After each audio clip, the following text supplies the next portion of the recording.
దేవునికి స్తోత్రం, దేవునికి మహిమ కలుగును గాక. వాక్యంలోకి వెళ్దాం. మొదటి పేతురు 1వ అధ్యాయము 4వ వచనం చదువుకుందాం. మొదటి పేతురు 1వ అధ్యాయము 4వ వచనం చదువుకుందాం. మన ప్రభువగు యేసుక్రీస్తు తండ్రి అయిన దేవుడు స్తుతింపబడును గాక. మృతుల నుండి యేసుక్రీస్తు తిరిగి లేచుట వలన జీవముతో కూడిన నిరీక్షణ మనకు కలుగునట్లు అనగా అక్షయమైనదియు నిర్మలమైనదియు వాడబారనిది అయిన స్వాస్థ్యం మనకు కలుగునట్లు ఆయన తన విశేష కనికరము చొప్పున మనలను మరలా జన్మింపజేసెను. చాలు. దేవునికి స్తోత్రం, దేవునికి మహిమ కలుగును గాక. ఈ వాక్యాన్ని పెడితే దేవుడు మనందరితో మాట్లాడలేక దేవునికి స్తోత్రం చెల్లిద్దాం. స్తోత్రం స్తోత్రం స్తోత్రం స్తోత్రం స్తోత్రం స్తోత్రం స్తోత్రం ప్రార్థన. మహాపరిశుద్ధుడా, మహాకరుడా, నీకు వందనాలు. నీ కృపను, నీ అభిషేకమును, నీ బలమును మా మధ్యలో ఇచ్చిన విధానం బట్టి వదనాలు, స్తోత్రములు దవ తండ్రి. నీ శక్తి చేతను ప్రతి ఒక్క తాకని కృపలా బతపరచండి. వ్యక్తపరచిన వాక్యము దవ తండ్రి నేరుగా నాటబడ్డాను సహా నీ దాసును మరుగుపరిచి మీరు మాట్లాడి కృపలా బతపరిచి మహిమను కావాలి. ఆత్మ శరీరంతో నీకు లొంగవచ్చుండగా దేవా స్వాధీనపరచుకొని మాట్లాడి కృపాభిషేకం కావాలి. యేసునామమున తండ్రి. దేవునికి స్తోత్రం, దేవునికి మహిమ కలుగును గాక. ఈ దినము లోకమంతా కూడా ఒక ప్రత్యేకం, అంటే క్రైస్తవ లోకానికి, క్రైస్తవ సంఘానికి పునరుద్ధానం, ప్రతి ఆదివారం పునరుద్ధానమే. కాకపోతే ఈ దినాన్న శుక్రవారం యేసుక్రీస్తు ప్రభువు వారు శిలుమరణం పొంది మళ్ళా ఈ దిన తిరిగి లేచినట్టుగా చాలా మంది ఒక వేడుక, దేనికి వేడుక, ఒక వేడుక కింద చేసుకుంటుంటారు చాలా సంఘాలు. కొన్ని సంఘాలు అయితే పేర్లు చెప్పకూడదు కానీ కొన్ని సంఘాలు అయితే కొన్ని ప్రాంతాల్లో అలా ఏం చేస్తారంటే సొంతంగా సారా తయారు చేసుకొని దాని గుడుంబ అంటారు, తెలుసు చాలా మందికి, తయారు చేసి నిన్న సాయంత్రం తయారు చేసి ఇంట్లో పెట్టుకొని ఈరోజు ఈ పునరుద్ధానం చూసుకొని వెళ్ళి పండుగ చేసుకుంటారంట. ఒరిస్సా ప్రాంతము, భువనేశ్వర్ ఎంత అలగా చేస్తారు. నేను మొన్న మన శంకర్ బ్రదర్ చెప్తున్నారు, అది వాళ్ళకి వేడుక. నిజమే. ఎందుకు? మృతుల పునరుద్ధానము అంటే మృతైపోయి చనిపోయి తిరిగి వారు లేచారు కాబట్టి, వీరి కొరకు వారి దేవుడు లేచాడు కాబట్టి, లేదా మన దేవుడు లేచాడు కాబట్టి పండగ, ఒక వేడుక. దేవుని స్తోత్రం. నిజమే, చాలా బాధాకర విషయం. అయితే ఇది నేను అన్నాను, లోకం కొరకు ఆయన మృతి చెందాడు. సర్వ ప్రపంచానికి ఆయన మృతి వల్ల గొప్ప రక్షణ, ఆయన రక్తం వల్ల గొప్ప రక్షణ కలిగి, దాంట్లో అయితే ఏ డౌట్ లేదు. అయితే తిరిగి లేచాడు ఎవరి కొరకు? నేను 3వ దినం తిరిగి లేస్తాను నా వాగ్దానం ప్రకారం తిరిగి లేచాడా? లేకపోతే ఆయన తిరిగి లేచాడు కాబట్టి లోకమంతా పని చేసుకోవచ్చా? ఎవరి కొరకు తిరిగి లేచాడు చెప్పండి? ఎవరి కొరకు అమ్మా తిరిగి లేచాడు? నేనంట నా కొరకు. నా కొరకు అంటే ఆయన తిరిగి లేచాడు కాబట్టి, నేను రక్షణ పొందేశాను కాబట్టి, ఆయన రక్తంతో కడగబడ్డాను కాబట్టి నేను కూడా తిరిగి లేపడిపోతానా చనిపోయిన తర్వాత? అవునా? నా కొరకే ఆయన మరణించాడు నేను చెప్తాను గట్టిగా. నా కొరకే తిరిగి లేచాడు చెప్తాను గట్టిగా. కానీ ఆయన ఆజ్ఞలు, ఆయన మాట, ఆయన చూపు, ఆయన క్రియలు, ఆయన హావభావాలు, ఇవన్నిటిలో మనము నిరీక్షణ, అన్నిటిలో ఏంటంటే జీవము కలిగి ఉండాలి. ఇక్కడ వాక్యం మనం చదువుకున్నాం కదా, మృతుల్లో ఉండి యేసుక్రీస్తు తిరిగి లేచుట వల్ల జీవముతో కూడిన నిరీక్షణ. అంటే అర్థం ఏంటి? జీవము అంటే నీ నిరీక్షణకి, నీ పరిశుద్ధతకు, నీ నీతికి జీవం ఉండాలి. ఆ జీవం క్రైస్తవుడు, నీ ప్రభువు నీ కొరకే చనిపోయాడు, నువ్వు కాదట్లా. నీ ప్రభువు నీ కొరకే 3 దినాలు తిరిగి లేచాడు. నేను ఆ విషయంలో ఏ డౌట్ లేదండి. అవును కదా? అంతే కదా? అవునా? ఏ డౌట్ లేదు.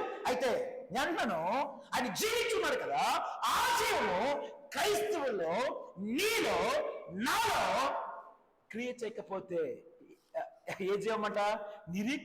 ఆ జీవం అంట, ఆ నిరీక్షణ జీవముతో కూడి ఉండాలి. ఎస్. మన మాట జీవంతో కూడి ఉండాలి. నువ్వు నీతిమంతుడు అంటావే, ఆ నీతి జీవంతో కూడి ఉండాలి. కానీ ఈరోజు క్రైస్తవ సంఘం అంతా కూడా ఏమవుతుంది, నిన్ను క్రైస్తవునే నేను మృతి పొందిన క్రైస్తవుని. అదేంటిది? వాక్యం చెప్పబడుతుంది, క్రైస్తవుడు మృతి పొందితే మెల్ల నా ప్రభువు లేకపోతాడు కాబట్టి మెల్ల నేను మృతుల్లోంచి పునరుద్ధానం అవుతాను. వాక్యం చెప్పబడుతుంది కదా.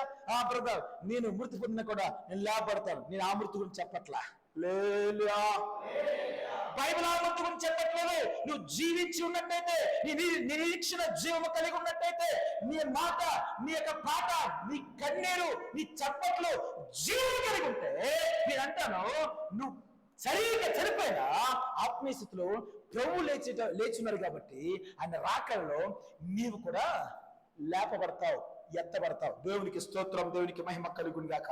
అది జీవనప్పుడు నిరీక్షణ అంటే అది. దేవునికి స్తోత్రం, దేవునికి మహిమ. అది ప్రభు వారు మనకి అనుగ్రహించున్నారు.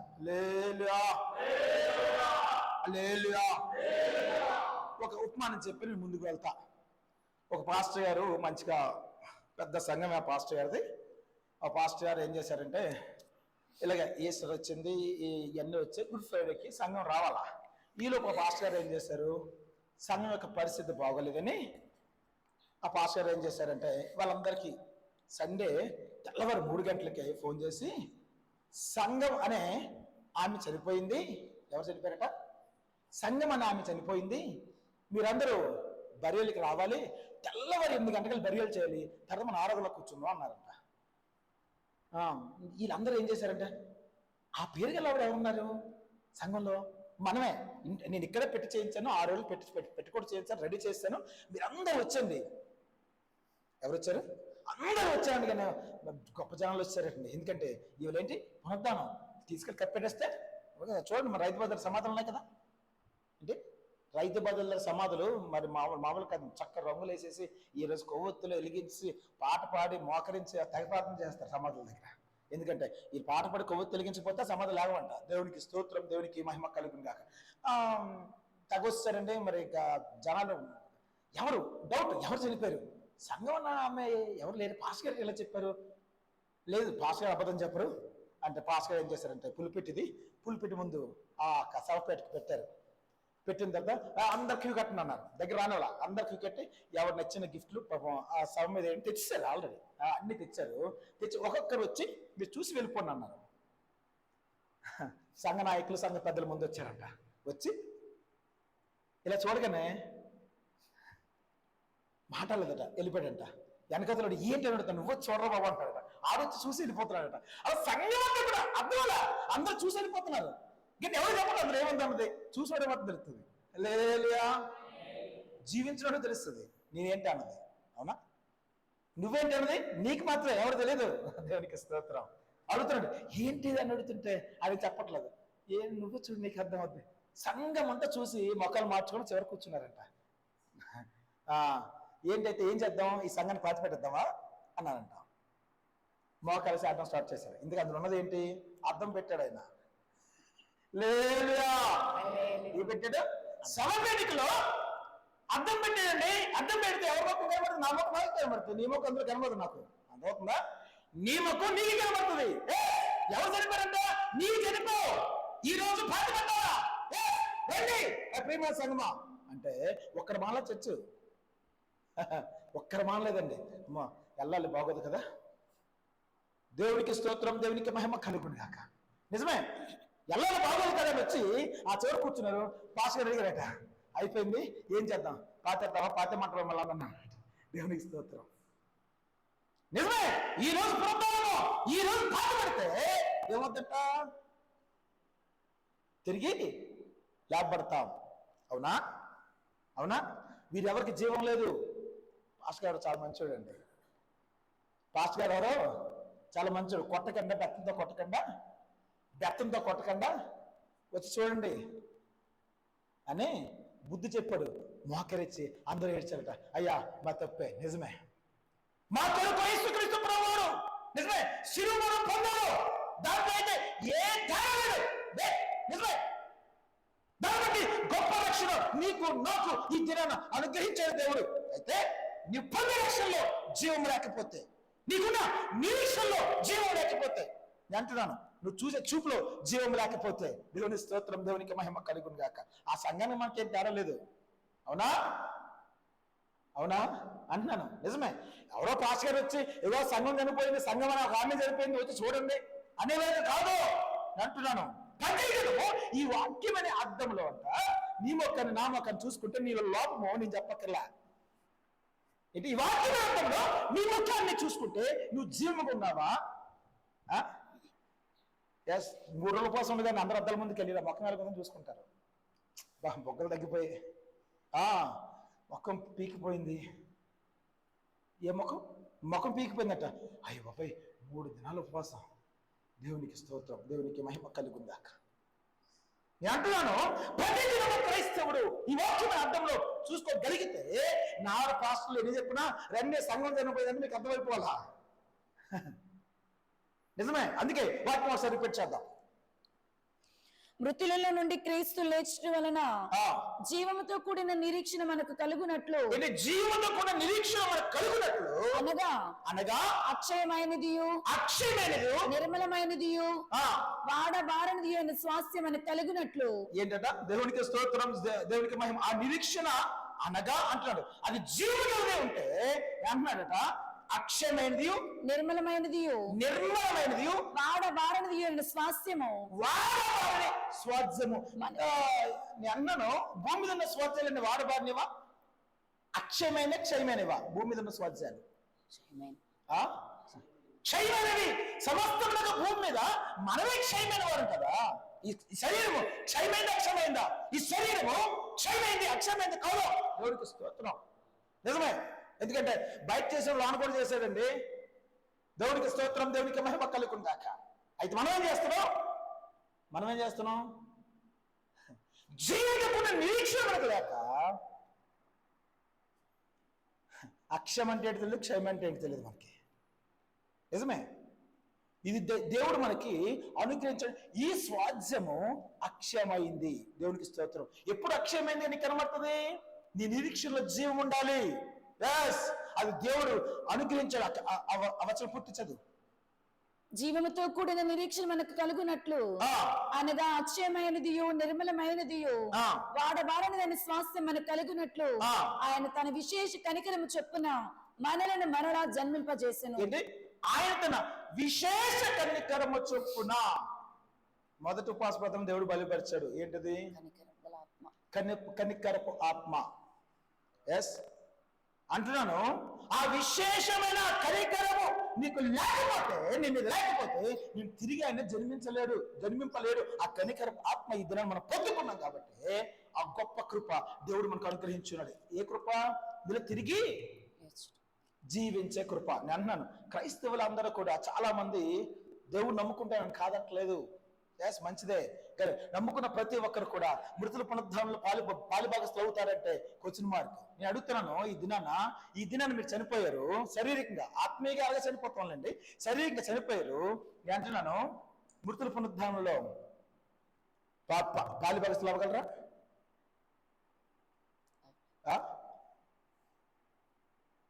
మృతుల పునరుద్ధానంలో పాలుభాగస్తులు అవ్వగలరా? ఇప్పుడు మరణం వస్తుందని దేవుడు పిలిచాడు మనల్ని. మరణం వచ్చేసింది, దేవుడు పిలిచారు. వాక్యం ఉంది కదా, ఆయన రాకుండా ముందు మృతులు ఎత్తబడతారట. తర్వాత సంఘంగా నువ్వు బతికుంటే నువ్వు ఎత్తబడతావు. ముందు మృతులు ఎత్తబడతారు. వాక్యం చెప్తుంది. ఏ మృతులు ఎత్తబడతారు అంటే చనిపోయేటప్పటికే ఆత్మీయ స్థితిలో జీవం కలిగి. అంటాను ప్రతి క్రైస్తవుడు. ఎందుకు నేను ఫస్ట్ ఒక ఉదాహరణ ఇది చెప్పాను, ఒక కథ. ఎందుకు చెప్పానది అంటే బ్రతికింది కానీ జీవముతో ఉండాలా. అర్థమవుతుందా? అదేంటిది బ్రతకడం వెళ్ళి జీవం ఏంటి అనొచ్చు చాలా మంది క్రైస్తవులు. నీ క్రైస్తవుడు అని చెప్పుకుంటారు కానీ అది క్రియలన్నీ కూడా నిర్జీవ క్రియలు, జీవంతో ఉన్న క్రియలు కాదు. అర్థమవుతుందా వాక్యం? క్రియలన్నీ కూడా నిర్జీవ క్రియలు కాబట్టి నేను క్రైస్తవుని మోరేసుకుంటారు తప్ప చనిపోయేటప్పటికి దేవుడి స్తోత్రం సమాధానం పేరు రాయడానికే. ఏంటి? ఈయన క్రైస్తవుడు, ఈయన పేరు పౌలు, ఈయన పేరు పీటరు, ఈయన పేరు లోక అని పేరు రాసి దేవుని స్తోత్రం. మళ్ళీ ఇంకో దరిద్రం ఉందండి. ఈ రోజు వాళ్ళకి ఇష్టమైనవి ఆడు మందు ఏతో తీసుకెళ్లి పువ్వులు అన్ని పెడతారు దాని మీద. దాంతో ఎత్తబడతాడో ఏంటో నాకు అర్థం అట్లా. ఏం క్రైస్తవేమో అసలు నాకు ఏం అర్థం అట్లా. కూటమి అయిన తర్వాత ఒకసారి వెళ్ళి రైతు బజార్ పక్కన ఉంది బాప్టిస్ట్ శ్మశానం, అక్కడికి వెళ్ళి చూస్తే నేను మనం చూసా ఒకడు బీరు బాటిల్ పెట్టాడు. ఏంటంటే ఆడికి ఇష్టం అంట, చచ్చిపోయినాడికి. ఎవరికి ఇష్టం అంటే చచ్చినోడికి ఇష్టం అంట. మళ్ళీ ఆడికి పాట పరదేశంలో మేము ఏ దేశం అంట, ఈ దేశం కావాలి మేము పరదేశంలో చనిపోయాడు దగ్గర పాట పాడతారు వీళ్ళు. దేవుడికి స్తోత్రం, దేవుడికి మహిమ కలుగును. అది ఈ దేశం కదట, ఆడికి ఏ దేశం అవుతాం పైకి వెళ్ళిన తర్వాత ఇక్కడ ఉన్నాడు మాత్రం ఏం పాడతాడు, దేవునికి స్తోత్రం, దేవునికి మహిమ, పరదేశంలో మేము. నిజమే, పాడినాడు తెలుసు, చచ్చినోడు తెలుస్తుందండి అది ఏ దేశం. అక్కడికి వెళ్ళిన తర్వాత అక్కడ ఏ దేశం కనబడదు, ఒక్క నరక దేశం అంటే కనబడుతుంది. లేదా వాక్యం ఉంది కదా, అగ్నిలో అగ్ని ఆడదు, పురుగు చావదు. అక్కడ కాలుతుంటే ఇక్కడ పాట పాడుతుంటాడు. నిత్యము ఎందుకు అగ్ని ఆడదంట? ఇక నీకు బ్రతికే బ్రతికి ఎంత అండి చెప్పాను నేను, బైబిల్ ప్రకారం 70, అధిక బలం అంటే 80, ఎస్, ఇంకా బలం అంటే 90. బైబిల్ అయితే 85 రాసి ఉంది. దేవునికి స్తోత్రం, దేవునికి మహిమ కలుగును గాక. అక్కడ చెప్పాలి ఎందుకు అగ్ని ఆరదు పురుగు చావదన్న వాక్యం తెలుసా? ఎందుకు యుగ యుగాలు బ్రతకాలి దేవుని దగ్గర. కొన్ని వేల కాదు కదా, యుగ యుగాలు బ్రతికే ఉండాలి. యుగ యుగాలు నీ ఆత్మ కాలుతూనే ఉంటది, నువ్వు భూమి మీద జీవం గల లేకపోతే. అందుకే వాక్యం అంటది, తీయక్కలేదు ఒక్కసారి నాకు చూడండి, వాక్యం అంటది మనకి 2 మరణాలు. మనకి ఒక మరణం ఏంటి, ఒక మరణం ఆత్మీయ మరణం, ఇంకో మరణం ఉంది. ఒక మరణం శరీర మరణము. నువ్వు శరీర మరణంలో ఉన్నప్పుడు, శరీరంతో ఉన్నప్పుడు జీవించుంటే ఇంకో మరణం ఉంది. అప్పుడు ఆత్మీయ మరణం నీ మీద ఏర్పరిచేది. క్రైస్తవుడికి ఇంకో మరణము ఉండదు. ఒకవేళ శరీరంగా ఉన్నప్పుడు జీవించలేదు, అంటే నిర్జీవ క్రియ ఒక నీలో ఉంటే అంటున్నాను, చనిపోయిన తర్వాత ఇంకో మరణం వెలువడి చేస్తుంది. ఏ మరణం అది? ఏ మరణం? అగ్నిగండు ప్రకటనలో రాయబడి ఉంది కదా, ఏమన్నమాట? రెండో మరణం క్రైస్తవుని వెలువడి చేయకూడదు, దానికి అధికారం లేదు. మరణపు ముళ్ళులో మన యేసు క్రీస్తు ప్రభువు విరిచారు. ఆ కృప నీకు నాకు ఈ జన నిలబడింది. నువ్వు ఆ మరణపు ముళ్ళులో విరవగలవు. ఎప్పుడు విరవగలవు? నేను పాపం చేస్తానండి, నేను మందు తాగుతానండి, కన్నీ తింటానండి, లేకపోతే నేను దరిద్రం చూపులు చూస్తానండి, నేను హావభావం నేను మార్చుకోనండి, ఆయన క్రియలేవి కూడా దేవునికి క్రియలేవి కూడా భూమి మీద చూపించడండి, ఇంకా నేను క్రైస్తవుండండి అంటే నీ మీద రెండో మరణం వెలుబడి చేస్తుంది. అంటే ఒకటి శరీర మరణము, ఒకటి ఆత్మీయ మరణము, ఇంకోటి ఎక్కడ రెండో మరణం. యాక్చువల్ చెప్పండి, బతుకున్నప్పుడు 2 మరణాలు, చనిపోయిన తర్వాత ఇంకో మరణం అంట. టోటల్ గా భక్తిహీనుల క్రైస్తవుడికి 3 మరణాలు. నిజమే, భక్తిహీన క్రైస్తవుడికి ఒకే ఒక మరణం. అదేంటి? శరీరంతో మరణం, అంతే. ఇంకో మరణం ఈ జీవిత క్రైస్తవుడికి. ఇప్పుడు వాక్యం చదువుకున్నాం కదా, ఒక దేవుడు యొక్క ఆ కృప కరికరం వల్ల కృప ఇచ్చాడు కదా, నిన్ను జీవితం చేశాడు కదా. ఎస్, నువ్వు జీవితంగా చనిపోతే అంటున్నాను, ఇంకో మరణం మన మీద ఏలుబడి చేయకూడదు. ఆ మరణ ముళ్ళును ఆయన విడిచాడు, ఆ కృప శక్తి బలం మనకు కూడా ఇచ్చాడు, అటు విశ్వాసం మనకి ఇచ్చాడు. కాబట్టి మనం కూడా ఆ ముళ్ళును విరిచామా, విరలేదా? విరవాలి. దేవునికి స్తోత్రం, దేవునికి మహిమ కలుగును. అందుకే అపోస్తలుడు పౌలు గారు రోమీయులకు రాసిన పత్రిక 8వ అధ్యాయం 1-2 వచనంలో చక్కటి మాట అంటారు, చదవగలరా? కాబట్టి ఇప్పుడు అందరూ తీరాం ఒక్కసారి. రోమీయులకు రాసిన పత్రిక 8వ అధ్యాయం 1-2 వచనాలు దయచేసి తీయాలి, బైబిల్ ఉన్న వాళ్ళందరూ. రోమీయులకు రాసిన పత్రిక 8వ అధ్యాయం 1-2 వచనం. కాబట్టి ఇప్పుడు క్రీస్తు యేసునందున్న వారికి ఏ శిక్షా విధియు లేదు. ఏంటంటే అపోస్తలుడు పౌలు గారు, క్రీస్తు యేసునందున్న వారికి ఏ శిక్షా విధి ఉండదంట. మరి ఈ శిక్ష ఏంటి? రెండో మరణం ఎందుకు వెలువడి చేస్తుంది? మన యేసుక్రీస్తునందు ఉన్నామా? చెప్పాలా, ఉన్నామా లేవా? ఉన్నాం. మరి ఏ శిక్షా విధి లేదు నా అపోస్తలుడు పౌలు గారు చక్కగా చెప్తున్నా. ఆ 2వ వచనం ఒక్కసారి.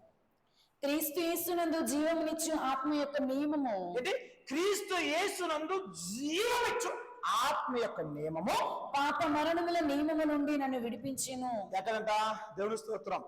నీ పాప మరణం నుంచి విడిపించేది ఆత్మ యొక్క నియమం ఒకటి ఉంది. నియమం అంటే అర్థం నియమము అంటే లా, జీవో. దేవునికి స్తోత్రం, దేవునికి మహిమ కలుగును గాక. నిజమే. అంటే రోమిలు రాసిన పత్రిక 7వ అధ్యాయం 21 నుంచి చదవండి. రోమిలు రాసిన పత్రిక కాబట్టి 7వ అధ్యాయం 21, 22, 23 చదువు. కాబట్టి మేలు చేయగోరు నాకు కీడు చేత కలుగుచున్నదని ఒక నియమము నాకు కనబడుచున్నది. నేను మేలు చేద్దాం అనుకున్నాను కానీ కీడు చేయగోరు నియమము నాలో కనబడుచుంది. అంటే అర్థం ఏంటి? ఒకసారి తలపైకెత్తండి. అద్భుతమైన అపోస్తలుడు పౌలు గారు, నేను క్రీస్తు పోలు నడుస్తున్నాను, మీరు నన్ను పోలు నడిన నా వ్యక్తి అంటున్న మాట ఏంటంటే, ఈ నియమం ఒక లా. అంటే అర్థం ఏంటి? ఎస్, ఒక జీవం, ఇది జరగాలి, ప్రతి మానవుల్లో ఇది ఉంటుంది. నాలో లేదన్నాం లేదు. ఏంటి? నేను వేరు చేయాలనుకుంటున్నాను కానీ కీడు చెయ్యాలని ఒక నియమము నాలో ఉంది. ఎవరిలో ఉందంట?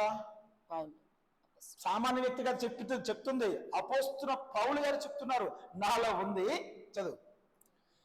ఒక నియమము నాకు కనబడుచున్నది, అంతరంగ పురుషుని బట్టి దేవుని ధర్మశాస్త్రమునందు నేను ఆనందించుచున్నాను గాని వేరొక నియమము నా అవయవములో ఉన్నట్టు నాకు కనబడుచున్నది. ఏ నియమం ఉందంట? మన అవయవంలో వేరొక లా ఉంది. వేరే జీవం ఉంది. అది ఏంటంటే అది కంపల్సరీ చేయనట్టు అవదో. అందులో ఎక్కడ ఉంది? అవయవంలో ఇమిడి ఉందండి, అది చేస్తాడు కంపల్సరీ. కానీ అపోస్తలుడు పౌలు గారంట కనిపెట్టాడు. ఎస్, ఆ నియమము అలా నాలో ఉంది. దేవునికి స్తోత్రం. అది నా మనస్సునందున్న ధర్మశాస్త్రముతో పోరాడుచు. ఎవరుందా ధర్మశాస్త్రం అంట? నీ మనసునందు లేక నా మనసునందున్న ధర్మశాస్త్రంతో అది పోరాడుచు నా అవయవంలో ఉన్న పాప నియమములకు నన్ను చెరపట్టి లోపరుచుకొనుచున్నది. చక్క ఒక మాట ఏంటంట? ఈ పాప నియమము కూడా ఆయన అవయవంలో ఉంది. అంటే అర్థం ఏంటంటే సంఘం అనే నీలో నాలో పాప నియమము అంటే వేరొక నియమము, ఈ రెండు అంటే ఇది లా జరగాలి, ఉంటుంది. నువ్వు పరిశుద్ధులు బట్టి సమస్య లేదు. దేవుడికి స్తోత్రం ఉంటుంది. అయితే అక్కడ అపోస్తలుడు పౌలు గారు కింద వచనం చదువు. నన్ను చెరపట్టి లోపరుచుకొనుచున్నది. అయ్యో నేనెంత దౌర్భాగ్యుడను, ఇట్టి మరణమునకు లోనగు శరీరము నుండి నన్ను ఎవడు విడిపించును? దేవునికి స్తోత్రం, దేవునికి మహిమ కలుగును గాక. అది అంటాను, మన యేసు క్రీస్తు ప్రభువారు తప్ప ఇంకెవడు కూడా విడిపించడానికి అంత సీన్ లేదు. లోకంలో ఎవరితో అంత లేదు అంట. నిజమే. ఎందుకంటే ఈ ప్రపంచంలో ఆలోచించాలా, ఈ ప్రపంచంలో గొర్రెలైన వారు పుట్టారు. నిజమే. మహానుభావులు పుట్టారు, స్వామిలు పుట్టారు, అనేక మంది పుట్టారు. కానీ వారి సమాధులన్నీ కూడా తెరవబడిన సమాధులే. తెరవబడని సమాధులే. ఇప్పటికి వాళ్ళ లోకంలో పెద్దలు చేయొచ్చు, ఏదైనా చేయొచ్చు. ఎస్, దేవుళ్ళు అన్నబడ్డా కూడా చనిపోయి వాళ్ళ సమాధులకు ఇప్పటికీ పూజిస్తున్నారు చాలా మంది. యేసుక్రీస్తు ప్రభువు గొప్పతనం అంటే అన్నాడు తెరవబడిన సమాధి. ఏంటంటే తెరవబడిన సమాధి. దేవునికి స్తోత్రం. ఇప్పటికి ప్రపంచాన్ని అర్థం కాని స్థితి అంటే దేవుడు ఇప్పటికి టెస్టులు చేస్తున్నారు. ఒక శిష్యులుగానే ఎత్తుపోయిరా. అపోస్తలుడు పౌలు గారు అన్నట్టు ఎవరు ఆ మన నుంచి తప్పిస్తాడంట? ఎవరు తప్పించగలరు? దేవునికి స్తోత్రం. అది ఒక్కసారి చదవమ్మా. ఇట్టి మరణమునకు లోనగు శరీరము నుండి నన్ను ఎవరు విడిపించును? మన ప్రభు అయిన యేసుక్రీస్తు ద్వారా దేవునికి కృతజ్ఞతాస్తుతులు చెల్లించుచున్నాను. కాగా మనస్సు విషయంలో నేను దైవ నియమమునకును. మనస్సు విషయంలో నేను దైవ నియమం అంటే అర్థం ఏంటి? దైవ నియమం అంటే ఏదల్లా ఇది చేయకూడదు, ఇది చేయొచ్చు బైబిల్ చెప్తుందో మనసు విషయంలో దానిలో స్థిరంగా ఉన్నాడంటే ఈయన. శరీర విషయంలో పాప నియమమునకు దాసుడనై ఉన్నాను. అంటే అన్నాను, ఒక క్రైస్తవుల్లో 2 లాలు ఉన్నాయి. అంటే 2 జీవోస్ ఉన్నాయి. కంపల్సరీ 2 చేస్తున్నాడు. దీన్ని విడిపించింది ఎవడు? నేను అంటున్నాను, ఎవరు విడిపిస్తారు? మనసునందు ధర్మశాస్త్రంలో ధర్మశాస్త్రంతో ఏది పోరాడుతుందంట? వేరొక నియమం ఉంది. అది పోరాడి ఈ అవయవంలో ఉన్న పాప నియమానికి అది చెరపట్టుకుని పోతుందని వాక్యం చెప్పబడుతుంది. నేను అంటున్నాను, ఈనాడు క్రైస్తవ సంఘం అంతా కూడా లేదు కదా, నేను ప్రార్థన చేస్తాను, నేను పరిశుద్ధుని, నేను అభిషేకం పొందుకున్నా, నేను భాషను మాట్లాడుతున్నా, నేను ప్రవచనం చెప్తా, నేను అతిగా ప్రేమ కలిగి ఉంటున్నాను. నీ మనసుకైతే నువ్వు దైవనేమని కట్టబడుతున్నావు, శరీరానికి పాపనేమని కట్టబడుతున్నావు. జాగ్రత్త. అది విడిపించింది ఆత్మనేమో. అందుకే 8:1-2 అంటాడైనా ఆత్మనేమో పాప శరీరం చదువు ఒక్కసారి రెండు. కాబట్టి ఇప్పుడు క్రీస్తు యేసునందున్న వారికి ఏ శిక్షా విధి లేదు. క్రీస్తు యేసునందు జీవమునిచ్చు ఆత్మ యొక్క నియమము పాప మరణముల నియమము నుండి నన్ను విడిపించెను. ఏం విడిపిస్తుందట? ఆత్మ యొక్క నియమము. ఆత్మ యొక్క నియమం. ఆత్మకి నియమం అంటే ఏ ఆత్మది? లోకంలో ఉన్న ఆత్మ. దేవునికి స్తోత్రం. లోకంలో ఆత్మ గురించి అక్కడ మాట్లాడుతున్నాడా? ఏ ఆత్మ? జీవమునిచ్చు ఆత్మ యొక్క నియమం. జీవనిచ్చు ఆత్మనే ఈ దినాన మనం అందరం పొందుకున్నాం. దేవునికి స్తోత్రం, దేవునికి మహిమ కలుగునాక. ఆ ఆత్మనేమో అది కూడా జీవే అంటే లాని అది పొందుకోవాలి. క్రైస్తవులు అది ఒకటి పొందుకోవట్లేదు. ఇదండి ఆత్మనేమో అదొకలా క్రైస్తవుడు పొందుకొని తీరాలి. దేవునికి స్తోత్రం, దేవునికి మహిమ కలుగు. అది తీరితేనే అది ఒకటి జీవం, అదొకటే జీవాన్ని నడిపిస్తుందట. ఇంకోటి ఏది కూడా పాప మరణాన్ని తప్పించే కృప గాని అంత సీనిగా దేనికి లేదు. ఉందా దేనికైనా? ఇప్పుడు మీకేం తెలుసా బ్రదర్? ఇది తప్పిస్తే నా మంచి మాట గాని నా మంచి క్రియ గాని, ఒకవేళ బైబిల్ తెలియకుండా నేను మంచోడిని, బైబిల్ తెలిసినా కూడా అవేవే కాపాడవండి నేను అంటున్నాను. దేవునికి స్తోత్రం, దేవునికి మహిమ కలుగునిగాక. ఈ మాట చెప్తున్న వ్యక్తి సామాన్యమైన వ్యక్తి కాదు.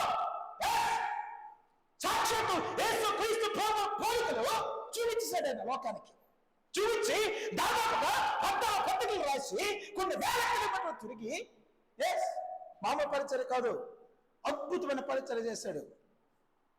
అంటున్నాను ఇది నేను సంఘానికి నిజమే. ఎందుకు ఒక ఆ స్థితిలో లేకపోతే ఆ వేరే కొన్ని నేను ఏం చేస్తుందంటే అదలా నియమము ఉండం కదా, మీ అవయంలో ఉండదు ఉంది. దేవునికి స్తోత్రం. అపోస్తలుడు పౌలు గారు అన్నట్టుగా మనందరూ కూడా మనసు విషయంలో అయితే దేవుని ఇవ్వమంట. అంటే దేవుని నమ్ముకున్నావు, అమ్మో నేను ఎలాగ ఉండాలి. మనసు నుండి అయితే నేను ఎలాగే ఉండాలి. వాక్యం చెప్పడుతుంది కదా, పాపం చేస్తే నరకమని అమ్మ వాక్యం చెప్పడుతుంది కదా, అబద్ధం ఆడితే నరకమని వాక్యం చెప్పడుతుంది కదా, అమ్మ బూతులు మాడితే నరకమని వాక్యం చెప్పడుతుంది కదా. దాని శరీరం అంటే పాప నియమానికి లోపడుతుందంట. దేవునికి స్తోత్రం. అయితే ఈ పాప నియమానికి ఒక విరుగుడు ఉంది. అదేంటే ఆత్మ నియమం అని వాక్యం చెప్తుంది. నేను అంటున్నాను దాని కొరికే ఆయన తిరిగి లేపబడ్డాడు. ఆ ఆత్మను దేవుడు మనకు అనుగ్రహించాడు. ఆయన శిష్యులు అంటారు నువ్వు వెళ్ళడం మాకు ఇష్టం లేదయ్యా. ఏంటంట ఆయన పైకి వెళ్ళిపోవడం, నేను వెళ్తే ఆత్మకంత భూమి మీదకి వస్తాడు. నేను వెళ్తేనే ఆత్మకంత భూమి మీదకి వస్తాడు. అంటే ఆత్మ అభిషేకం భూమి మీదకి వస్తుంది. ఆత్మకంత అనగా పరిశుద్ధాత్మ అభిషేకము. అర్థమవుతుందా? నేను వెళ్తేనే ఆత్మకంత భూమి మీదకి వస్తాడు. ఆత్మకత్త పాపము నిమిత్తము పాపము కొరకు ఒప్పింపజేస్తాదనే వాక్యం ఉంది. మరి ఈయనెవరు? మన కొరకు మృతి చెంది మీరు తిరిగి లేపబడ్డ యేసుక్రీస్తు ప్రభువారు ఎవరు? ఈయన పాపం నుంచి ఒప్పించడా? పరిశుద్ధాత్మ పాపను ఒప్పింపజేస్తుంది. ఆయన పాపను క్షమిస్తాడు. అందుకే ఆత్మిక నియమం అంట పాప మరణం నుంచి తప్పించే కృపగా ఉంది. ఆ ఆత్మిక నియమం అని ఆ లాని జీవోని అందరూ పాటించాలి, అది పొందుకోవాలి. ఎంతలోనూ మన లోకంలో కొన్ని చాలా జీవోస్ ఉన్నాయి. మనం హత్య చేస్తే ఏం చేస్తారు? అది లానా తీసుకెళ్ళి 18 సంవత్సరాలు 12 సంవత్సరాలు అవసరమైతే ఊరి శిక్ష. అది జరగాలి. అది లా. దేవునికి స్తోత్రం, దేవునికి మహిమ కలుగునిగాక. ఒకవేళ ఆ లా లేకపోతే, ఆ నియమం లేకపోతే అందరూ నచ్చినట్టు మన గీతలు లేవు. కానీ అమెరికాలో అందరి కళలు ఉంటాయట. అమెరికాలో అందరూ నేను కొనుక్కోవచ్చు. ఒక ఇంట్లో 5 మంది 5 కళలు ఉంటాయి. లైసెన్స్ కూడా అక్కడ డైరెక్ట్కి వెళ్ళి మన మార్కెట్లో వంకాయలు కొనుక్కున్నా అలా అమెరికాలో కొనేసుకోవచ్చు. కానీ అక్కడ లా ఉంది. ఒకవేళ తేడా వస్తే పోలీసులు కూడా నేను కాల్చి చంపేస్తారు. దాని కొరకే ఆ గన్నులు వాడిన చాలా మంది ఉన్నారు. అది ఒక నియమము. అన్న మీరు ఎవరైనా కొనుక్కోవచ్చు, అది నియమం, అది లా. మేము అడ్డగించం, అది మీ జోలు పెట్టుకోవచ్చు. దేవునికి స్తోత్రం, దేవునికి మహిమ కలుగునిగాక. ఈ దినాన క్రైస్తవ లోకములో ఈ పాప మరణం నుంచి తప్పించే నియమాన్ని పొందుకుంటుందా? పొందుకుంటేనే నువ్వు మృత పునరుద్ధానములో పాలిభాగస్థుడవు అవ్వగలవు, లేకపోతే అవ్వలేవండి. నా కొరకు ప్రభు లేచను, బోలు పాటలు పాడచ్చు, నువ్వు లేగాలి కదా కదా. ఆయన లేచాడండి, ఆయన పరిశుద్ధుడు, ఆయన లేచాడు, ఆయన తండ్రికి లోబడ్డాడు, తండ్రి చిత్తాన్ని చేయడం భూమి మీదకి వచ్చాడు. ఆయన చెప్పినట్టుగా ఏది కూడా ఒక మాట కూడా పొల్లిపోలేదు. దేవుని స్తోత్రం. నేను వచ్చాను, 33.5 సంవత్సరాలు ఉంటాను. దేవుని స్తోత్రం, దేవునికి మహిమ కలుగును గాక. ఎక్కడ పుట్టాలి, ఏ స్థలంలో పుట్టాలి, ఎవరి గర్భంలో పుట్టాలి, ఏ దేశంలో పుట్టాలి, దేవుని స్తోత్రం సమస్తం ఆయన నిర్ణయించుకొని, దేవుని స్తోత్రం ఆయన వచ్చి ఆ మాట. అందుకే అన్నాడు, నా వాక్యం నా మాట సున్నాయిన పొల్లని ఆకాశం పూలకి ఎత్తించిపోద్దు, కానీ సున్నాయిన పొల్లని పోదంట. దేవునికి స్తోత్రం. హల్లెలూయా హల్లెలూయా. ఆ మాట ప్రకారమే నేను 3 దినం తిరిగి వేస్తున్నాడు. దానికి 1 గంట కాదు కదా, 4వ దినం కాదు, 3వ దినం తిరిగి లేచాడు. ఆయనైతే లేచాడు. క్రైస్తవ సంఘం ఈ దినం లేకపోతుంది, లేకపోతుందండి. ఎందుకో తెలుసా? దేవునికి స్తోత్రం. మనం ఉపవాస భావనలు పెట్టాం కదా, పెట్టిన తర్వాత ఎవరికి వెళ్తారు బాలా? ఎవరు ఫోన్ చేసినా, అన్నా నాకు పోలేదు, అన్నా నాకు పోలేదు, అన్నా నాకు పోలేదు. మా ఇద్దరికి పోలేదు, మా ఇద్దరికి కూడా పోలా. అయ్యి బాబోయ్ భయం వేసింది. ఈ వరుస వాళ్ళు వస్తే వస్తా, ఒక్కోసారి 70 మంది 100 మంది వచ్చేస్తారు. ఎలా పరిచయం చేయాలి అర్థం వల్ల. మన రాజమండ్రి సంఘానికి మన వాళ్ళకి ఫోన్ చేస్తే, అన్నా మాకు పోలేదు, ఒరే మీరు రాకపోతే అలా 70 మంది 100 మంది వచ్చేస్తారు. ఆ సంఘం అంతా దేవుడితో పరిచయం చేయడం కష్టమైపోద్ది. ఇప్పుడు ఫోన్ చేయండి, అన్న నాకు పోలేదు. ఎవరికి ఫోన్ చేస్తున్నాను? దేవునికి స్తోత్రం, దేవునికి మహిమ కలుగును గాక. హల్లెలూయా. నీ అంటాను, ఆత్మీయ నియమానికి మనం కట్టబడకపోతే మనందరం కూడా పాప నియమాన్ని జయించలేమంట. నిజమే. పాప మరణాన్ని ఏ క్రైస్తవుడు జయించలేడు. జయించిన వాడి స్థలంలో ఉన్నాడు. నిజమే. దగ్గర 1 year నుంచి వరుసలు వస్తున్నారు కదా, ఈసారి రాలేకపోయారు కదా. ఏం ఏర్పాటు చేసిందంటావు? దగ్గర 1 year నుంచి వరుసలు వస్తున్నారు కదా మన దగ్గరికి. 70 నుంచి 100 మంది వస్తున్నారు. ఏమైపోయింది? అదే అన్న, అబ్బా అనయా చాలా హ్యాపీగా ఉంది, మనమే చక్కగా చచ్చిపోయాను వాళ్ళతోనే. ఎవరితోనే? దేవునికి స్తోత్రం. అన్న సతీష్ అంటాడు, అనయా చచ్చిపోయాను, రాత్రి నిద్ర పడ్డది కదా, ఒక లైట్ వేస్తాడు, ఒకటేమో పాటలకి తెల్లవారు 3 గంటలు పాటలు ఆలకెత్తుంటాడు, ఒకటేమో మాకలేదు ప్రార్థన చేస్తుంటాడు, తెల్లవారు నిద్ర ఉంటాడు, చచ్చిపోతాం వాళ్ళతోని. దేవుని స్తోత్రం, దేవుడికి మహిమ. రోజుకి 10 సార్లు మోపాయాలు చెప్తుందిరా. నిజమే. నేను అన్నాను ఒకటే, అయ్యా నీ చిత్తమైతే ఆమె తీసుకురా, మాకైతే బాగోలేదు, ఈడు బాగోలేదు అంటున్నాడు, మాకు బాగోలేదు, ఎవరు ఫోన్ అన్నా మాకు బాగోలేదు అంటారు. మేమైతే పరిచయం చేయలేం. నీకు బలమిస్తే చేస్తాం. ఒక నిజముగా వాళ్ళు ఈ పాప నియమం నుంచి, పాప శరీరాల నుంచి పాప మరణం తప్పించుకుందాం అనుకుంటే అవి తీసుకురా. 100 మంది కాదు, 5,000 మంది వచ్చిన పరిచయం చేస్తాం. దేవునికి స్తోత్రం అని ప్రార్థన చేశానండి. నిజమే. ఆ సంఘ బ్రదర్ ఈ నెల ఎవరు రావట్లేదు, దేవుని స్తోత్రం అన్నాను. అంటే రావట్లేదని ఒక ఇది కాదు, కానీ ఏమన్నా అంటే మనకి లోబడి, దేవుని ఆత్మకి లోబడి, దేవునికి లోబడి వచ్చాడు. ఎంతమంది అన్న 10,000 మంది అని పర్లేదు, అంతే కదా. హల్లెలూయా. ఇక్కడ వాక్యం వాళ్ళకి ఇస్తున్నారు, బయటికి వెళ్ళి వాళ్ళు నచ్చిన మంది చేస్తున్నారు. నిజమే. అందుకే అనుకున్నాం, మేము అనుకున్నాం, తమ్ముడు కూడా అని హ్యాపీగా ప్రార్థన జరిగింది. మొన్న సంవత్సరం నుంచి మాత్రం చచ్చిపోయేవాళ్ళం అన్నయ్య, మాకు నేసం వచ్చేసి వాళ్ళు తరలేక.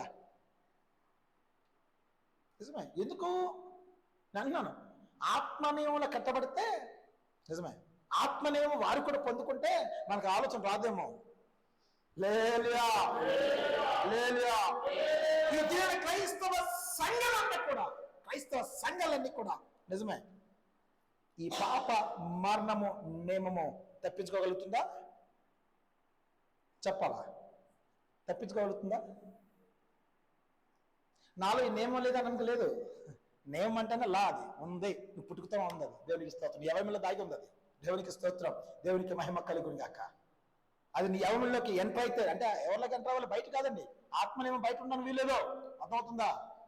ఆత్మనియమము బయట ఉండడానికి వీల్లేదు. అది నీ అంతరంగంలో చచ్చుకొని పోయి, అందుకే వాక్యం చెప్తే April 4:12 ఏమన్నాడు? ఈ వాక్యం అంట ఎక్కడికి వెళ్ళాలంట? నీ అంతరంగం చీల్చుకునేది పోయి ప్రాణం, ఆత్మ, శరీరం మూలుగులు విభజించేంత మట్టుకు హృదయం యొక్క తలంపులను ఆలోచనలు శోధించుచున్నది. హృదయం యొక్క తలంపుల ఆలోచనలు ఏం చేస్తుందట? శోధించు. నిజమే. మరి ఆత్మ అంటే అర్థం ఏంటి, వాక్యం అంటే అర్థం ఏంటి? నేను అంటున్నాను, తండ్రి కుమార పరిశుద్ధాత్మ వేరా? ఒకటే. తండ్రి కుమార పరిశుద్ధ ఒకటేనా? ఒకటే. వాక్యం వేరా? యేసుక్రీస్తు ప్రభు వేరా? ఆత్మ వేరా? చెప్పాలా? ఒకటే. ఒకటే. ఎస్ అక్క, మీకు తెలియదు మీరు చెప్తారు, మన విశ్వాసం నడుస్తుంది. లేదా వాక్యం వేరు కాదు, ఆత్మ వేరు కాదు, యేసుక్రీస్తు ప్రభు వేరు కాదు అన్నాడు కదా. చోట ఒకటిలో అన్నాడు. ఏంటన్నాడు? ఎస్ నేనే వాక్యాన్ని అంటే నేనే వాక్యాన్ని అర్థం ఏంటి అంటాడు. నేను వెళ్తే నా ఆత్మ రాదు. నేనే వాక్యాన్ని, నేనే ఆత్మ అందులో అక్కడ జ్ఞానం కలిగితే మనం అర్థం చేసుకోవాలా? లేదా నేను వెళ్తాను దేని పని అదే చేయాలా? దేని పని? రూపం మాత్రం అంతే. దేవుడికి స్తోత్రం, దేవుడికి మహిమ కలుగును గాక. ఆ రూపంలో ఆయన క్షమించేవాడు, ఈ రూపంలో పాపను ఒప్పింపజేసేవాడు.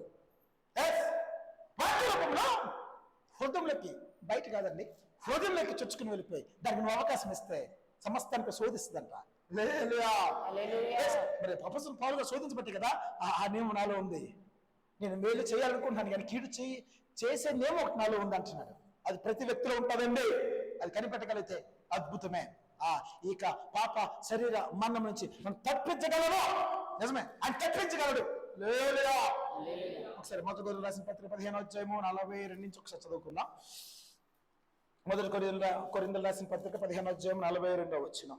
గబగబా ముగించేద్దాం.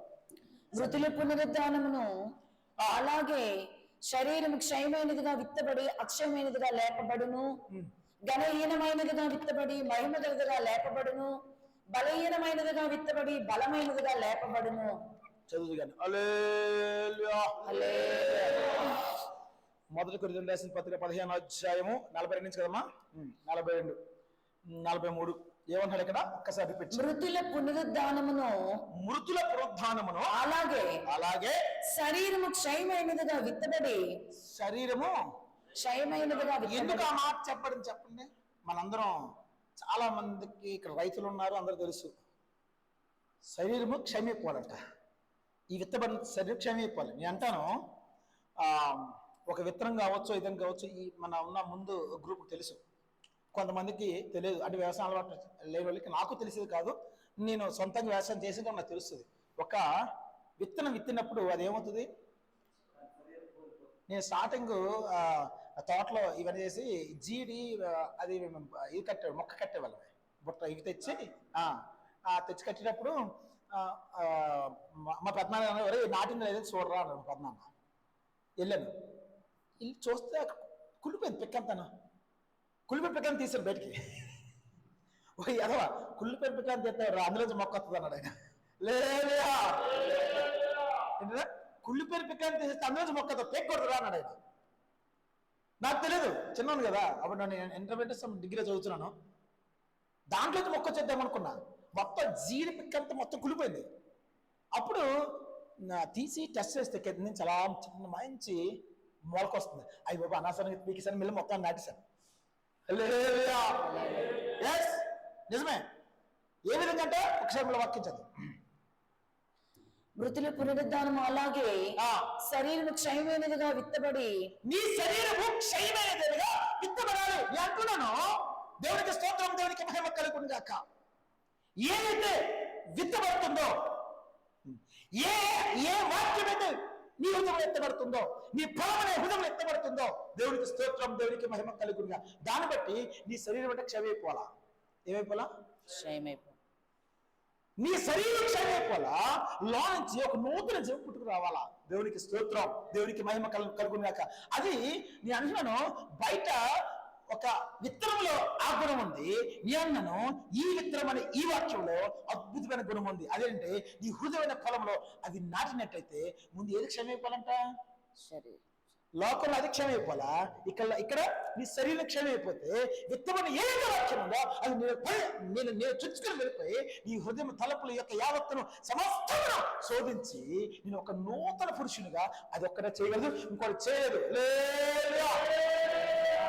అది ఒక్కటే చేయగలదండి, ఇంక దేనికి ఆసక్తి లేదు. దేవునికి స్తోత్రం, దేవునికి మహిమ కలిగి ఉన్నాక అప్పుడు నేను అంటాను, నేను బలగా చెప్పగలను, నేను క్షయముగా విత్తబడ్డాను, నా శరీరం క్షయమైపోయింది కాబట్టి నేను అక్షయమైన శరీరం నేను పొందుకున్నాను. చెప్పగలమా? చెప్పగలమైతే నాన్న అద్భుతంగా వాక్యం ఆలకిస్తాం. వాక్యం ఆలకించడంలో క్రైస్తవులే, వాక్యం ఆలకించడంలో క్రైస్తవుల కంటే ఇంకెవరు? ఈరోజు ఇక్కడ వాక్యం ఆలకిస్తాం, ఇంటికి వెళ్ళిపోయిన తర్వాత యూట్యూబ్ మామూలు కాదు. అదే అయిపోయిన తర్వాత ఇంకొకరు, అదే అయిపోయిన తర్వాత ఇంకొకరు. రాత్రి 10 గంటల వరకు నేను వాక్యం ఆలకిస్తూ ఉంటామండి. దేవస్తోత్రం, ఈ వాక్యం నీళ్ళు పనిచేయాలి కదా, ఇది దేవస్తోత్రం. వాక్యం ఆలకించినప్పుడే వాక్యం తాకుతుంది. అయ్యా నేను అలాగ ఉన్నానంటే నేను లోనికి వెళ్ళి పని చేస్తుంది. అయ్యా దేవస్తోత్రం అంటే తాకి వెళ్ళిపోతుంది పైకంతే. అదో నువ్వు నా ప్రసంగాలు 100 ప్రసంగాలు నువ్వు ఆలకించినా నీ జీవితంలో మార్పు ఉండదు. ఎస్, నువ్వు క్షయమైందనిగా విత్తబడలేవు, నీ శరీరం క్షయమైపోదు, నీలో జీవం నూతనంగా పుట్టనేరదు. ఆ లేచాడు కరెక్టే, నువ్వు లెగాలి కదా, సంఘం లెగాలి కదా. తెలవ 4 గంటలు లెగాలని మేము ఫోన్ చేసుకోవాలి అందరికీ. అమ్మా లెగండి, ప్రార్థన టైం అయిపోయింది, అమ్మా ప్రార్థన లేకుండా టైం అయిపోయింది అంటే ఒకడు లేచిపోతాం. ఇంకొకటి ఫోన్ అవుతాడు. దేవునికి స్తోత్రం, దేవునికి మహిమ కలుగును గాక. నిజమే, చిరాకు వచ్చి తమ్ముడు కప్ చేశాను, నా ప్రార్థన పోతుంది, పౌరుని నడిపించరా బాబు అని మామిడి కప్ చేశాను. మామిడి చిరాకు వచ్చేసి మొన్న 4 గంటలు మానేశాడు. ఆయనకి బాగోలేదు. స్టార్ట్ చేసింటే 25 మంది స్టార్టింగ్ మనం ఎలా ఉంటుందంటే 25 నెంబర్స్ కదా, 25 మంది యాడ్ అయిపోయారు. టక టక టక టక 4:20కి 4:30 కల్లా తెగ. ఆఖరికి ఎంతమంది? 4 5 4. దేవునికి స్తోత్రం, దేవునికి నలుగురే. దేవుడి వీళ్ళు అందరికి ఫోన్ చేస్తే నాకు బ్రదర్ చాలా పని ఉంది బ్రదర్, అవ్వట్లేదు బ్రదర్. ముత్తులు పనుతారు అలగవద్దండి. ఇంత తమ్ముడు చెప్తున్నాడు, ఎవరో పాస్ గారట, ఫోన్ చేసి తమ్ముడు 3 నెలలకు ఒకసారి ఉదయం 4 గంటలకి ప్రార్థన చేస్తాం తమ్ముడు, మీరు వచ్చి 3 నెలలకు ఒకసారి ఉదయం 4 గంటలకు ఇస్తారట సంఘ క్షమాభివృద్ధి కోసం. అంటే అన్నాడట 3 నెలలకు ఒకసారి 4 గంటలకు ఇస్తారా అండి? మా అయ్యగారు అయితే రోజు తెలవదు 4 గంటలు చేస్తారు మీరు. ఓకే అని ఫోన్ పెట్టాడు. అంటే నిన్న వాళ్ళు ఎలాగున్నారు, మనం ఎలాగున్నాను, నేను పార్షియాలిటీ కాదు నేను అంటుంది. నేను అన్నానంటే రోజు 4 గంటలు ఎక్కుతాను, నువ్వు ఎత్తబడిపోతాను నమ్మకం లేదు. వాక్యం నేను పని చేయాలి కదా, వాక్యం పని చేయాలా. కొందరు అర్ధరాత్రి 2 గంటల వరకు వాక్యం ఆలకిస్తారు. మన వర్ష వాళ్ళు అదే పని. మన రాజమండ్రి వాళ్ళు చేసిన తిట్టాను, ముందు మూసుకొని యూట్యూబ్ కట్టను రాను స్టార్టింగ్, ఇప్పుడు కాదు. దేవునికి స్తోత్రం, దేవునికి మహిమ కలుగును గాక. తెగాలకించేస్తారు వాక్యాలు.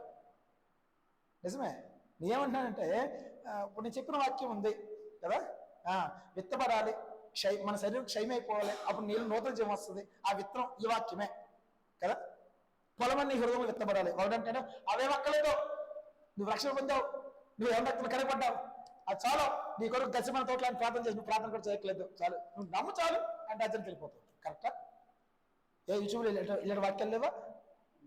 కోకొల్లో కనబడతాయండి. ఇంకోటి, దేవుడికి బంగారమే ఇష్టం లేదు. బంగారం కోసం ఎందుకండి, బంగారం కోసం ఎందుకు మాట్లాడతాడైనా అన్నవాడు చాలా మంది ఉన్నాడు. నీ చేతి ఉంగరాలు నేను చేస్తాను వాక్యం ఉంది కదా, నీ చేతి ఉంగరాలు నేను చేస్తాను ఉంగరం పెట్టుకోమనా? అవునా? బెంగళూరులో పెద్ద సేవకుడు, ఆయన యూట్యూబ్ చూస్తే మిలియన్స్ వ్యూస్ ఉంటాయి. Millions views, 1 million is equal to 10 lakhs. ఏ పద్ధతి ఏం పర్లేదు. ఆయన 4 ఉంగరాలు పెట్టుకుని చేస్తాడు, విశ్వాస్ 10 ఉంగరాలు పెట్టుకోవచ్చు.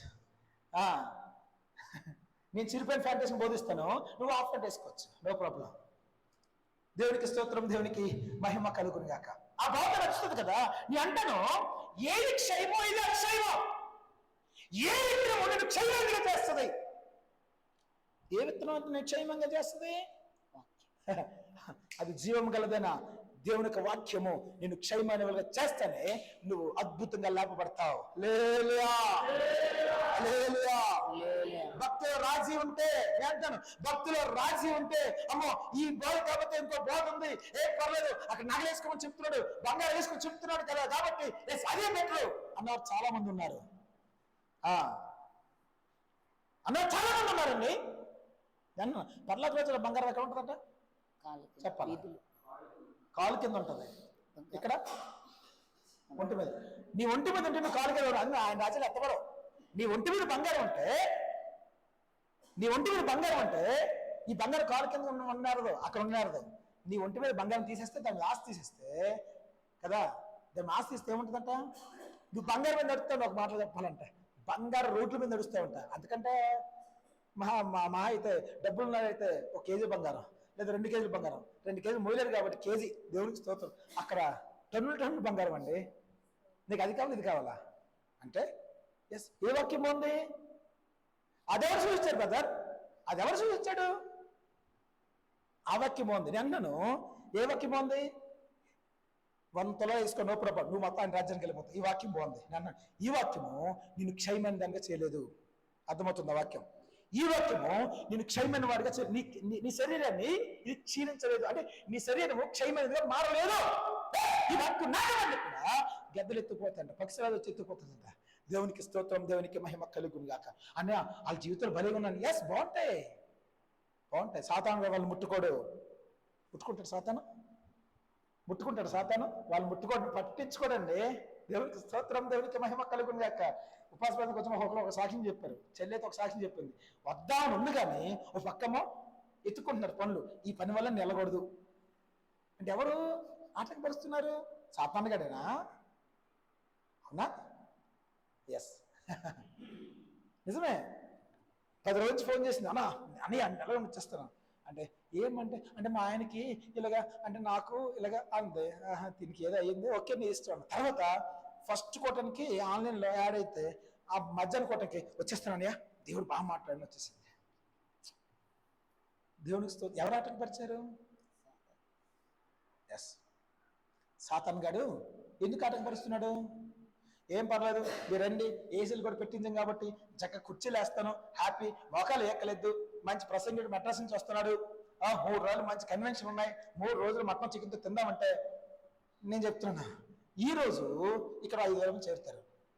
నేను అందరికి పంపులు పెట్టి విజయనగరం అంతా చెప్తే 3 రోజులు మీకు మంచి భోజనం పెడతాం, పాస్టర్లకి అయితే టీఏడిఎల్ ఇస్తాం, మీ సంఘాలతో రెండంటే అద్భుతంగా మంచి మీటింగ్ అయిపోద్దండి. మంచి మీటింగా, ఏది ఆటంకం ఉండదు, ఏ బళ్ళు యాక్సిడెంట్లు అవ్వవు, ఏది ఉండదు, వర్షం కూడా రాదు, పోలీస్ పర్మిషన్ కూడా దొరికేస్తుంది. పాపం మీరందరూ ఏమనుకుంటారంటే దేవుడు మా పట్ల హెల్ప్ చేశాడు. నేను కాదంటలేదు, దేవునికి స్తోత్రం. లేలుయా. అటు ఆ లక్షణం మనకు లేవా? ఎంత కట్టబడ్డావు, వాక్యం కట్టబడ్డావు, వాక్యం నీలో పని చేయాలంటే ఈ వాక్యం నీలో నాటబడితే నువ్వు క్షయమైపోతేనే నూతన జీవం పుడుతుందంట. ఆ జీవం పుట్టకుండా సాతాను గారు చేస్తాడు. అది మృతుల పునరుద్ధానంలో నీకు మేలు కలిగి చేస్తుంది.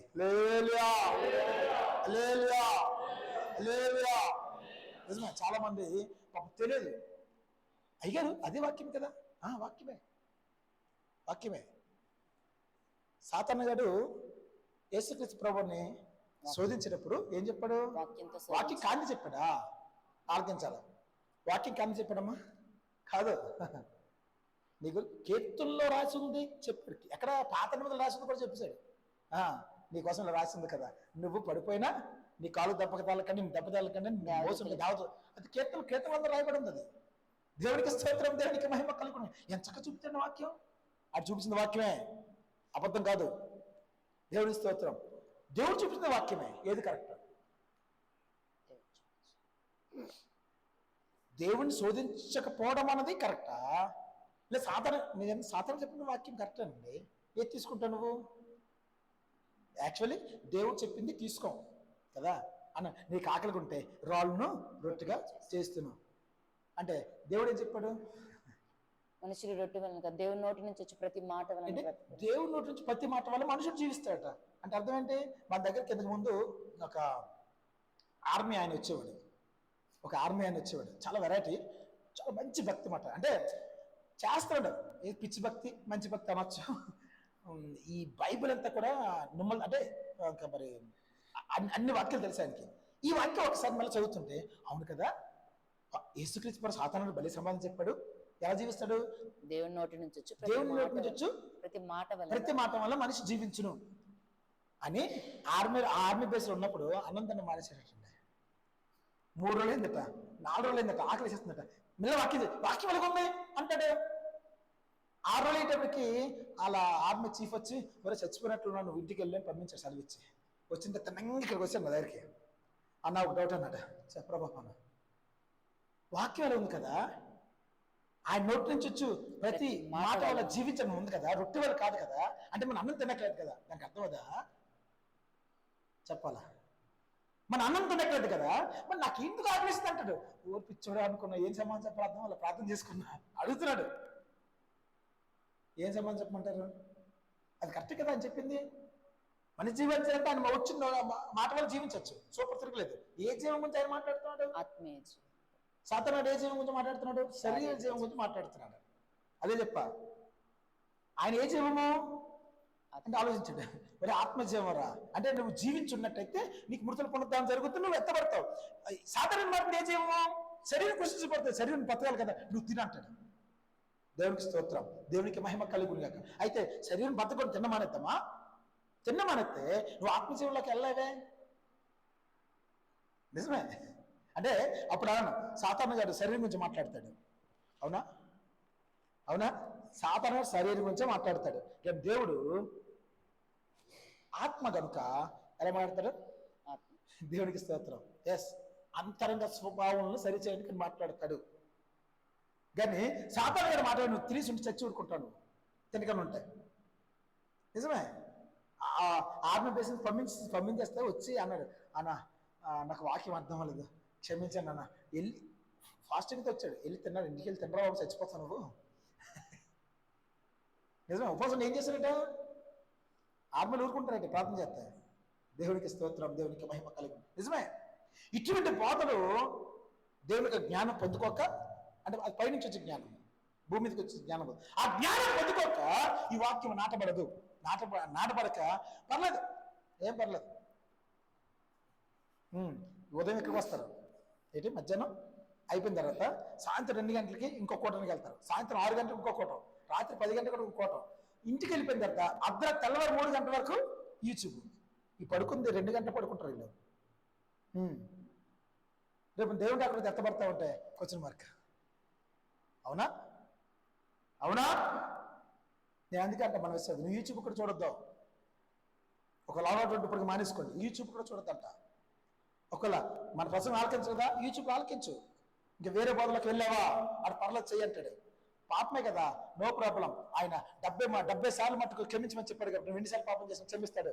వాక్యం కూడా ఉందండి. హల్లెలూయా, హల్లెలూయా. ఆ వాక్యం తీసి చెప్తాడు. చెప్పగానే ఈ వాక్యం చాలా అద్భుతంగా ఉంటుంది కాబట్టి మన శరీరం ఏమవుతుందట? క్షయమవుద్దా? క్షయమవుద్దా? క్షయం అవదు, ఏం పర్లేదు. ఆ క్షయం లేదు, క్షయం లేదు. దేవుడు రాకడ వచ్చినప్పుడు కన్ను రెప్పపాటు అన్నాడు కాబట్టి కన్ను రెప్పపాటున ఎత్తబడిపోతాం.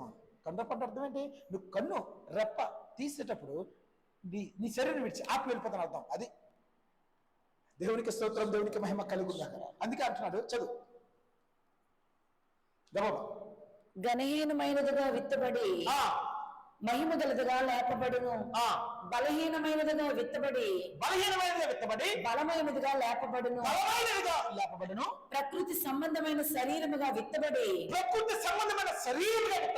ఆత్మ సంబంధ శరీరముగా లేపబడును. మనకున్నవాడిని అవే కదా, మన ప్రకృతి సంబంధమే కదా. కానీ విత్తబడిన తేడా వస్తుందా? మన అందరూ ప్రకృతి సంబంధమే. కానీ విత్తబడిన తేడా అంటే నువ్వు దేవుడు నమ్ముకున్న ప్రకృతి సంబంధమే. నిజమే. ఎందుకంటే పాత్రమందులో మత్తయి సువార్తలు అన్ని చూసినట్టయితే అక్కడ శాస్త్రులు, పరిచయులు, శుద్ధికలను వాళ్ళు పునరుద్ధాన నమ్మరాలు. పునరుద్ధానాన్ని తిరిగి లేచిన అనే పదాన్ని వాళ్ళు నచ్చదు, నమ్మరాలు. వాళ్ళు ఎవరో దేవునికి స్తోత్రం, దేవునికి మహిమ కలిగి ఉంటాక ప్రకృతి సంబంధం అంటే అర్థం ఏంటంటే శ్మశానికి నీళ్ళు చదువుకోవడం. దరిద్రం క్రైస్తవులకు ఇప్పటికే ఉందండి. నీ కాలు కడుక్కోవచ్చు కాదంటలేదు, అక్కడ దరిద్రం ఉంటుంది. దాని మీద ఓకే, ఆచారం అంటే నాకు ఒళ్ళు మండుతుంది. ఇంకా వాక్యం చెప్తుంది, శాస్త్రులు పరిచయం చేశారు. నిజమే. అంటూ ముట్టు అంటారు కదా, దేవుని స్తోత్రం బైబిల్ ఎక్కడ లేదది. అది ప్రతిదీ కొట్టివేయబడింది పాప నిబంధనలో. దేవుడికి స్తోత్రం. ఆయన ఎవరి రక్తంలో సమస్తమును కూడా కొట్టివేయబడ్డాయి. చదవం. ప్రకృతి సంబంధమైన శరీరముగా విత్తబడి ఆత్మ సంబంధ శరీరముగా లేపబడును. ప్రకృతి సంబంధమైన శరీరం ఉన్నది గనుక ప్రకృతి సంబంధమైన శరీరం ఉన్నది కనుక ఆత్మ సంబంధమైన శరీరము కూడా ఉన్నది. ఆత్మ సంబంధమైన శరీరం అన్నాను కదా, చేసిన వాడు రెండు ఆయన చేశాడు. అంటే పాత్రను చేసేవాడు లోన ఆయన చేశాడు, బయట కూడా ఆయన చేశాడు. కానీ ఈ శాస్త్రుల పరిస్థితులు ఏం చేస్తారంట, బయట మాత్రం తోముతారు, లోన తోమట్లేదట, అంతరంగం తోమట్లేదు. చేసిన వాళ్ళు ఎవరే రెండు ఆయన చేశాడు కదా, మరి రెండింటిలో తోమాలి కదా అంటే వాళ్ళు కనబడింది. బయట బాహ్యం తోముతారు, లోన అంతరంగం తోమరండి. దేవుడికి స్తోత్రం. అందుకే అంటున్నాడు ప్రకృతి సంబంధమైన చదువు. ప్రకృతి సంబంధమైన శరీరం ఉన్నది గనుక ఆత్మ సంబంధమైన శరీరము కూడా ఉన్నది.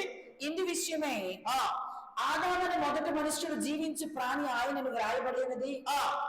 కడుపుటి ఆదాము జీవింపజేయ ఆత్మ ఆయను. ఏంటి మొదటి ఆదాం? మరి కడపటి ఆదాం యేసుక్రీస్తు ప్రభువారు అయితే మొదటి ఆదాం ఎవరండి? ఆదాం. ఒకసారి ఆదికాండం 3:19 వచ్చిన గబగబా ముగించేద్దాం. ఆదికాండం 3:19 వచ్చిన. నీవు నేలకు తిరిగి చేరు వరకు నీ ముఖపు చెమట కార్చి ఆహారం తిందువు.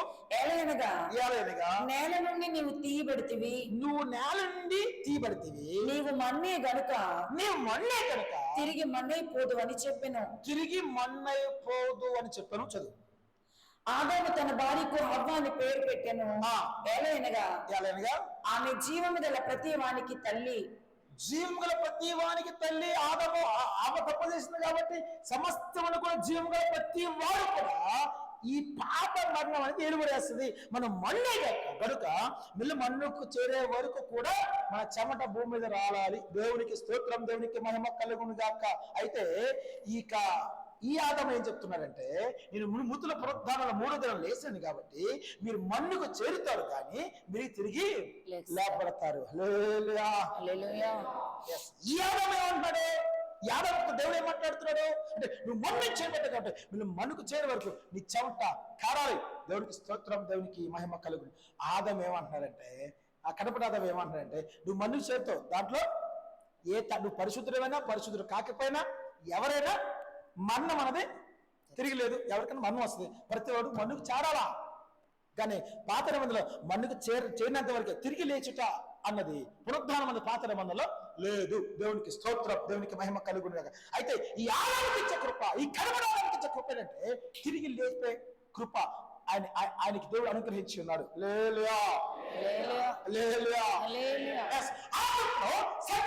కట్టబడాలి, నిజమే. అందుకే మనం 3వ అధ్యాయం తీసుకున్నాం కదా, మొదటి పేతురులో 4వ వచనం తీసుకున్నప్పుడు అక్కడ అంటున్నాడు, దేవుడు మనకు అనుగ్రహించాడు, ఆయన మృతుల్లోంచి లేచాడు కాబట్టి నిరీక్షణతో కూడిన, అంటే జీవంతో కూడిన నిరీక్షణ మనకు కలుగునట్లు అనగా అక్షయమైనది నిర్మలమైనది వాడబారనిది అనే స్వాస్థ్యం మనకు కలుగునట్లు ఆయన తన విశేష కనికరం చొప్పున మనలను మరలా జన్మింపజేసెను. ఈ వాక్యము నేను నియమము లా అర్థమవుతుందా? అన్ని నియమాలు అనే లాలు పట్టించుకుంటాం, కానీ ఇది పట్టించుకోం. నిజమే, ఇంత తిరిగేది మెల్ల జన్మింపజేశారు అంటే ఆ యొక్క నూతన జీవము. నేను అంటాను సంఘంలో వెలువడిచేయాలి. దినాన్న సంఘంలో వెలువడిచేది కాబట్టి నేను చెప్పిన ఆ యొక్క ఉపమానం ప్రకారం ఆ సేవకులా చేశాడు. అవునా? హల్లెలూయా, హల్లెలూయా, హల్లెలూయా. ఆ మాట క్లియర్ రాయబడింది కాబట్టి ఆయన కృప వల్ల మనం ఈ విధంగా జీవించి ఉండగలగాలి. ఎంతమంది జీవించున్నారు? ముగించేస్తున్నారు. ఎంతమంది జీవించున్నారు? మృతుల పునరుద్ధానంలో మనకు పునరుద్ధానం ఉందా? ఉంది, తెలుసు అందరికి. కానీ ఎంతమంది లేపబడతారు? ఎంతమంది ఎత్తబడతారు? ఎంతమంది యేసుక్రీస్తు ప్రభువు 3వ దినం లేచినట్టుగా ఆయన రాకలో వచ్చినప్పుడు దేవుని స్తోత్రం ముందు మృతులు ఎత్తబడతారట.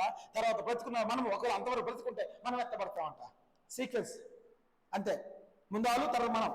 దేవునికి స్తోత్రం. ఒక రెప్పపాటున ఎత్తబడతాం. దేవునికి స్తోత్రం. దేవునికి ఎంతమంది ఎత్తబడతారు? ఆ జీవం మనలో ఉందా? జీవంతో కూడా నిరీక్షణ నీలో ఉందా? నిజమే అంటున్నాను. నీ శరీరం క్షయమైంది కావాలా? అయితేనే అక్షయమిగా లేపడతావు. లేకపోతే ఎవరు కూడా లేపబడలేరు. ఏదో దేవుని నమ్ముకున్నాం, దట్స్ అంతే. దేవునికి స్తోత్రం, దేవునికి మహిమ కలుగునుగాక. తాగుబోతు క్రైస్తవుడు చనిపోయినా ఆ పాట పాడతారు. మంచిగా ఇటు క్రైస్తవుడిని సిలువ పెట్టి ఒక సమాధి కడతారు. ఇలా తాగుబోతు పేరేంటంట పౌలు, తాగుబోతు పేరేంట తిమోతి, తాగుబోతు పేరేంట మంచి పేర్లు పెట్టి ఉంటారండి. సూపర్, ఎక్కడ దొరికితే అర్థం వాళ్ళ పేర్లు. మిలాడికి ఎప్పుడు చర్చికి వెళ్ళడం లేదు, పక్కన పెడితే సంస్కరణ రోజు వెళ్తాడు. ఇది ఒక ప్రసాదం, ఏంటి సంస్కరణ, ఇది ఒక ప్రసాదం అందరికీ. అక్కడ సిగరెట్ తాగుతూ పెట్టి వచ్చి సంస్కరణ తీసుకుని వెళ్ళిపోతారు. మన సిగరెట్ తాగుతాడు, కంటిన్యూ చేస్తారు. చాలా మంది చూశాను నేను. లేలుయా.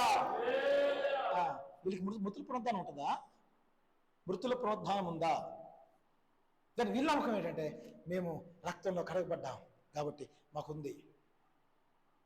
ఉందా ఎప్పుడు తెలుస్తుందండి?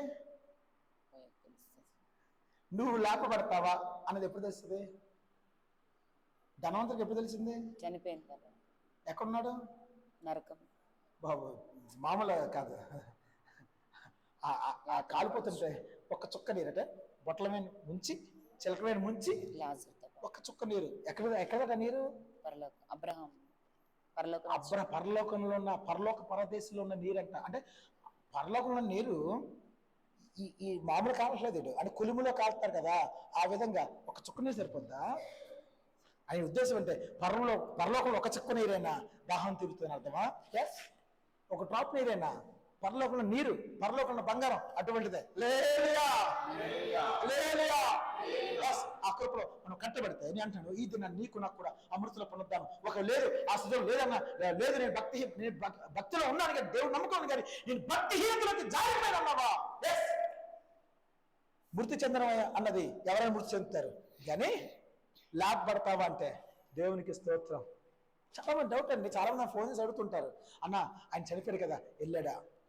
నాకు చాలా డౌట్లు. ఎవరైనా పాస్టర్ చనిపోతే ప్రార్థన చేసేవాడిని, దేవుడు నాకు చూపించాడు. ఎస్, ఆయనతో పాటు నేను ఎత్తబడ్డాను. ఆయనతో పాటు నేను కూడా నా ఆత్మ వెళ్ళింది. వెళ్తే ఆయన ఫస్ట్ లిస్ట్లో కూర్చొని మంచి సేవకుడు. డౌట్ వచ్చింది నాకు, చనిపోయిన ఫోన్ వచ్చింది, కన్నీరు కార్చాను, మోకరించి ప్రార్థన చేస్తా. అలా ఆ మంచం మీద ఉన్న ఆత్మ వెళ్ళిపోయింది పైకి.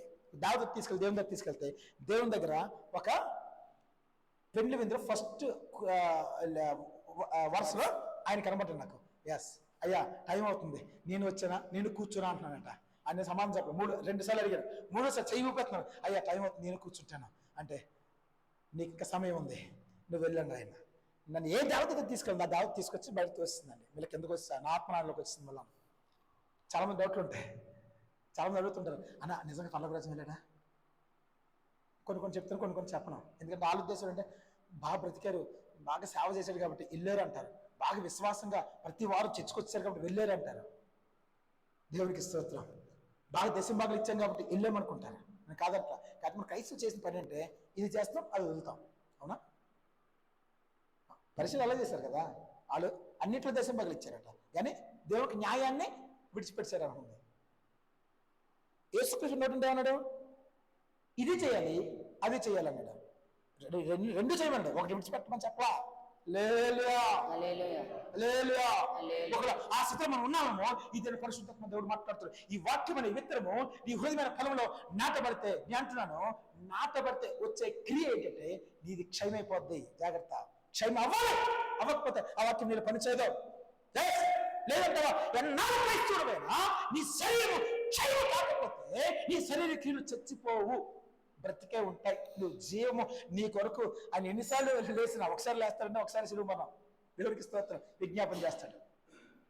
ఒక ఆశతో మనం ఉన్నామో ఒక్కసారి మనం పరీక్ష చేసుకుని, అయ్యా నిజమే ఈ వాక్యమైన ఈ విత్తనం నాలో నాటబడుతుంది కానీ నా పొలం సరిగ్గా దున్నపడక నిజమే పక్షులు వచ్చి ఆ విత్తనాన్ని ఎత్తిపోతుంది, ఆ విత్తనం నాలో ఫలించట్లేదు, నా శరీరము క్షయం అవ్వట్లేదు, నేను శరీర క్రియలు నేను చదవకపోతున్నాను. ఆ స్థితిలో ఉన్నామని దేవుడు మాట్లాడుతున్నాడు. వాక్యం నుంచి ప్రార్థన దేవుడు ఆ మహాకృప మనకు అందరికి అనుగ్రహించును గాక.